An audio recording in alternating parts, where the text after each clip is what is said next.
솔로몬은 말년에 영적인 분별력을 상실하고 말았습니다. 솔로몬이 애굽 왕 바로의 딸 외에도 모압 여인, 암몬 여인, 에돔 여인, 시돈 여인, 헷 여인 등 많은 이방 여인들과 결혼했습니다. 솔로몬이 그 많은 이방 여인들을 사랑했습니다. 그 이방 여인들이 솔로몬에게 시집 올 때에 자기들의 친정에서 섬기던 우상을 가지고 왔습니다. 늙은 솔로몬은 그 여인들의 유혹에 넘어가서 그만 우상 숭배에 빠지고 말았습니다. 그는 시돈 사람의 여신 아스다롯을 따르고 암몬 사람의 밀곰을 따랐습니다. 그는 모압 사람의 우상 그못을 위해서 산당을 짓고 암몬 사람의 우상 몰록을 위해서도 산당을 지었습니다. 솔로몬의 마음이 하나님에게서 멀리 떠나자 하나님께서 솔로몬에게 진노하셨습니다. 하나님이 솔로몬에게 말씀하셨습니다. 너에게 이러한 일이 있었고 또 네가 내 언약과 내가 너에게 명령한 법도를 지키지 아니하였으니 내가 반드시 나라를 너에게서 빼앗아 네 신하에게 주리라. 그러나 네 아버지 다윗을 위하여 네 세대는 이 일을 행하지 아니하고 네 아들의 손에서 빼앗으려니와 오직 내가 이 나라를 다 빼앗지 아니하고 내 종 다윗과 내가 택한 예루살렘을 위하여 한 지파를 네 아들에게 주리라. 솔로몬이 죽자 그의 아들 르호보암이 그의 뒤를 이어서 왕이 됐습니다. 백성들이 르호보암 왕을 찾아가서 사정했습니다. 왕의 아버지가 우리의 명예를 무겁게 하였으나 왕은 이제 왕의 아버지가 우리에게 시킨 고역과 매운 무거운 멍에를 가볍게 하소서. 그리하시면 우리가 왕을 섬기겠나이다. 그러나 르호보암은 백성들의 말을 들어주지 않았습니다. 그는 포악한 말로 백성들을 위협했습니다. 내 아버지는 너희의 멍에를 무겁게 하였으나 나는 너희의 멍에를 더욱 무겁게 할지라. 내 아버지는 채찍으로 너희를 징계하였으나 나는 정갈 채찍으로 너희를 징치하리라. 이 르호보암의 포악한 말을 듣고 온 백성이 분노했습니다. 백성들은 왕이 자기들의 말을 전혀 들어주지 않는 불통인 것을 보고 이렇게 외쳤습니다. 우리가 다윗과 무슨 관계가 있느냐? 이 세 아들에게서 무엇을 얻을 수 있겠느냐? 다윗과 그 집을 타도하자. 다윗의 손자야. 이제는 너희 집안이나 돌보거라. 백성들이 실망해서 각자 집으로 돌아갔습니다. 민심이 완전히 돌아섰습니다. 그러나 유다 지파 사람들은 여전히 르호보암 왕을 지지했습니다. 다윗 가문이 속한 유다 지파만 르호보암에게 남고 이스라엘의 10지파가 르호보암에게 등을 돌렸습니다. 북쪽 이스라엘 사람들은 여로보암을 온 이스라엘 다스리는 왕으로 추대했습니다. 여로보암은 에브라임 지파 사람으로 본래 솔로몬의 신하였습니다. 솔로몬이 밀로의 요새를 재건하고 다윗성의 성벽을 수리할 때 여로보암이 일 처리하는 것이 마음에 들어서 그를 감독관으로 발탁했습니다. 그가 북쪽의 10지파를 다스리게 된 것입니다. 그때부터 통일왕국은 북왕국 이스라엘과 남왕국 유다로 갈라지게 되었습니다. 솔로몬의 우상 숭배가 나라를 두 동강 냈습니다. 여로보암은 솔로몬의 우상 숭배 때문에 왕이 된 것입니다. 토목공사장에서 감독관 하던 사람이 어쩌다 왕이 됐습니다. 솔로몬이 우상 숭배를 하지 않았다면 여로보암이 감히 왕이 되는 일은 꿈도 꿀 수 없었을 것입니다. 여로보암이 자기가 왜 왕이 되었는가 곰곰이 생각했다면 그는 누구보다 우상 숭배를 멀리했어야 합니다. 그는 솔로몬을 타산지석으로 삼아서 우상 숭배를 멀리하고 다윗처럼 하나님의 명령을 지켰어야 합니다. 하지만 안타깝게도 여로보암이 그럴 만한 그릇이 못 됐습니다. 북쪽의 10지파를 다스리게 된 여로보암이 가만히 혼자 생각해 보니까 까딱 잘못하면 나라가 다시 다윗 가문에게 넘어갈지도 모른다 위기감이 들었습니다.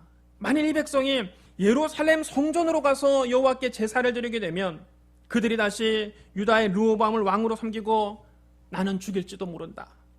여로보암은 머리를 짜낸 끝에 금송아지 2개를 만들어서 하나는 단에 세워두고 하나는 베델에 세워두고 백성들에게 이렇게 말했습니다. 너희가 다시는 예루살렘까지 가서 예배를 드릴 필요가 없도다. 이스라엘아, 이는 너희를 애굽 땅에서 인도하여 올린 너희의 신들이니라. 또 여로보암은 레위 자손이 아닌 일반 백성 가운데 아무나 뽑아서 제사장을 시켰습니다. 그리고 자기 마음대로 이스라엘 절기 날짜를 바꾸고 베델에 쌓은 제단에 가서 금송아지에게 분향했습니다. 북왕국은 이렇게 출발부터 영적으로 타락했습니다. 북왕국 이스라엘에서는 다윗의 길을 따르는 선한 왕이 단 한 명도 나오진 않았습니다. 북왕국은 여로보암부터 호세아까지 19명의 왕들이 다스렸는데 그들은 하나같이 하나님 보시기에 악을 행하고 여로보암의 길을 떠나지 않았습니다. 그 결과 북왕국 이스라엘은 일찍 멸망하게 됩니다. 주전 722년 사마리아 성은 아수르에 의해서 함락되고 북왕국 이스라엘은 멸망했습니다. 많은 이스라엘 사람이 아수르의 포로로 끌려갔습니다. 열왕기하 17장 6절에 이렇게 기록되어 있습니다. 호세아 제9년에 아수르 왕이 사마리아를 점령하고 이스라엘 사람을 사로잡아 아수르로 끌어다가 고산 강가에 있는 할라와 하볼과 메대 사람의 여러 고을에 두었더라. 많은 어머니가 자기 자식이 포로로 끌려가는 모습을 보고 슬퍼하며 통곡했습니다. 하나님은 오늘 선지자 예레미야를 통해서 말씀하셨습니다. 여호와께서 이와 같이 말씀하시니라. 라마에서 슬퍼하며 통곡하는 소리가 들리니 라헬이 그 자식 때문에 애곡하는 것이라. 그가 자식이 없어져서 위로받기를 거절하는도다. 자식들이 포로로 끌려가서 자기 눈에 이제 자식이 보이지 않습니다. 포로로 끌려간 자식들이 얼마나 타향에서 고생할까 생각하니까 눈물이 나고 통곡이 나는 것입니다. 많은 어머니들이 가슴을 쥐어짜면서 울었습니다. 라마는 라헬의 무덤이 있는 곳입니다. 라헬이 누구냐? 야곱의 아내입니다. 야곱은 이스라엘의 조상입니다. 하나님이 야곱의 이름을 이스라엘로 바꿔주셨습니다. 이스라엘 자손은 다 야곱의 후손입니다. 그러므로 라헬은 이스라엘의 모든 어머니를 대표하는 사람입니다. 자식들이 이방 땅에 포로로 끌려가는 것을 보고 어머니들의 가슴을 쥐어짜며 슬퍼하며 통곡하는 것을 라헬이 그 자식 때문에 애곡하는 것이라고 오늘 성경은 표현한 것입니다. 하나님은 선지자 예레미야를 통해 또 말씀하셨습니다. 여호와께서 이와 같이 말씀하시니라. 네 울음소리와 네 눈물을 멈추어라. 네 일에 삭슬 받을 것인즉 그들이 그의 대적의 땅에서 돌아오리라. 여호와의 말씀이니라. 너의 장래에 소망이 있을 것이니라. 너의 자녀가 자기들의 지경으로 돌아오리라. 여호와의 말씀이니라. 때가 되면 자녀들이 그 대적의 땅에서 자기들의 고향으로 돌아올 것이라는 말씀입니다. 하나님은 너의 장래에 소망이 있을 것이라고 말씀하셨습니다. 그러니 네 울음소리와 네 눈물을 멈추라고 하셨습니다. 하나님께서 자녀들과 생리별한 어머니들을 위로하시는 말씀입니다. 이 예언이 있은 지 약 600년 후에 아기 예수님이 탄생하셨습니다. 동방 박사들이 별을 연구하다가 유대인의 왕이 나셨다는 것을 알게 됐습니다. 그들은 큰 별을 보고 그 별을 따라 예루살렘에 찾아왔습니다. 그들은 유대인의 왕이 나셨으니까 태어나신 곳은 당연히 수도인 예루살렘의 궁전일 것이라고 생각했습니다. 그래서 예루살렘 성 안에 들어가서 사람들에게 물어보았습니다. 유대인은 왕으로 나신 이가 지금 어디 계십니까? 우리가 동방에서 그의 별을 보고 그에게 경배하러 찾아왔습니다. 헤롯 왕이 이 말을 듣고 당황했습니다. 온 예루살렘은 이 소문을 듣고 떠들썩했습니다. 헤롯은 대제사장들과 서기관들을 불러서 물었습니다. 그리스도가 어디에서 나겠느냐? 성경 전문가들인 대제사장들과 서기관들은 구약성경 미가서의 예언을 들어서 이렇게 대답했습니다. 유대 베들레헴이오니 이는 선지자로 이렇게 기록된 바 또 유대 땅 베들레헴아 너는 유대 고을 중에 가장 작지 아니하도다. 너에게서 한 다스리는 자가 나와서 내 백성 이스라엘의 목자가 되리라 하였음이니이다. 베들레헴에서 메시아가 나겠다는 예언을 들려주었습니다. 헤롯이 동방 박사들을 베들레헴으로 보내면서 이렇게 말합니다. 가서 아기에 대해서 자세히 알아보고 찾거든 내게도 고하여 나도 가서 그에게 경배하게 하라. 헤롯이 동방 박사들에게 거짓말을 하고 있는 겁니다. 그는 유대인의 왕이 태어났다는 말을 듣고 자기가 권자에서 물러나게 될 것을 두려워했습니다. 헤롯은 누구보다 권력욕이 강한 사람이었습니다. 그는 자기 권력을 지키기 위해서라면 피도 눈물도 없는 사람이었습니다. 그는 이미 자기 아내를 죽였습니다. 세 아들도 죽였습니다. 장모와 처남과 삼촌도 무자비하게 숙청했습니다. 그는 자기의 정적이 될 만한 인물이라면 그 누구를 막론하지 않고 서슴없이 숙청하는 그런 사람이었습니다. 그는 동방 박사들이 아기 예수님이 계신 곳을 정확하게 알려주면 그를 죽이려는 겁니다. 예루살렘을 출발한 동방 박사들은 다시 큰 별의 인도를 받으며 따라갔습니다. 별은 낮게 떠서 동방 박사들을 인도했습니다. 그런데 베들레헴 어느 집 위에 별이 딱 멈추더니 그 집을 환하게 비추는 겁니다. 그들은 별을 보고 매우 크게 기뻐하고 기뻐했습니다. 동방 박사들이 그 집 마구간에 들어가 보니까 아기 예수님과 그 어머니 마리아가 함께 있었습니다. 그들은 그 자리에 엎드려서 아기 예수님께 경배하고 보배합을 열어서 황금과 유향과 모략을 예물로 드렸습니다. 그런데 하나님께서 그날 밤 동방 박사들의 꿈에 나타나셔서 헤롯에게 돌아가지 말라고 지시하셨습니다. 왜냐하면 헤롯이 아기 예수님을 죽이려는 마음을 품고 있었기 때문입니다. 동방 박사들이 이 하나님 명령에 순종해서 다른 길을 통해서 고국으로 돌아갔습니다. 동방 박사들이 떠난 후에 주의 천사가 요셉의 꿈에도 나타났습니다. 꿈속에서 천사는 요셉에게 말했습니다. 헤롯이 아기를 찾아 죽이려 하니 일어나 아기와 그의 어머니를 데리고 애굽으로 피하여 내가 너에게 이르기까지 거기 있으라. 이 말씀을 듣고 요셉이 즉시 일어나서 그 밤에 아기와 어머니를 데리고 애굽으로 야반도주했습니다. 헤롯은 안절부절하면서 동방 박사들이 오기만을 기다렸습니다. 그러나 베들레헴으로 아기 예수님을 만나러 갔던 동방 박사들은 함흥차사입니다. 아무리 기다려도 그들이 오지 않습니다. 헤롯이 동방 박사들에게 속은 것을 알고 분노했습니다. 화가 머리끝까지 치밀어 오르는 헤롯은 베들레헴과 그 인근에서 2살 아래의 사내 아이를 모조리 죽이라고 명령을 내립니다. 그 결과 수백 명의 아기들이 무고하게 희생됐습니다. 베들레헴과 그 인근 마을에서는 슬픈 애곡 소리가 들렸습니다. 아무런 영문도 모른 채 핏덩이 아들을 빼앗기고 핏덩이 아들이 죽는 것을 본 어머니들의 비참한 통곡 소리가 며칠 동안 계속됐습니다. 마태복음 2장 17절로 18절에 이렇게 기록되어 있습니다. 이에 선지자 예레미야를 통하여 말씀하신 바 라마에서 슬퍼하며 크게 통곡하는 소리가 들리니 라헬이 그 자식을 위하여 애곡하는 것이라 그가 자식이 없으므로 위로받기를 거절하였도다 함이 이루어졌느니라. 하나님께서 선지자 예레미야를 통해서 하신 말씀이 아기 예수님이 탄생하셨을 때 그대로 이루어졌다는 것입니다. 그럼 여러분, 오늘 본문 말씀 예레미야의 말씀이 누구를 가리켜 기록된 것입니까? 표면적으로 볼 때는 자식들이 포로로 끌려가는 것을 보고 가슴을 쥐어짜며 슬퍼하며 통곡하는 어머니들을 위로하는 말씀이지만 궁극적으로는 우리 주 예수 그리스도의 탄생 때 이루어질 일을 예언한 말씀입니다. 하나님께서 선지자 예레미야를 통하여 우리에게 진짜로 주시는 메시지, 진짜로 하고 싶은 메시지는 바로 예수 그리스도입니다.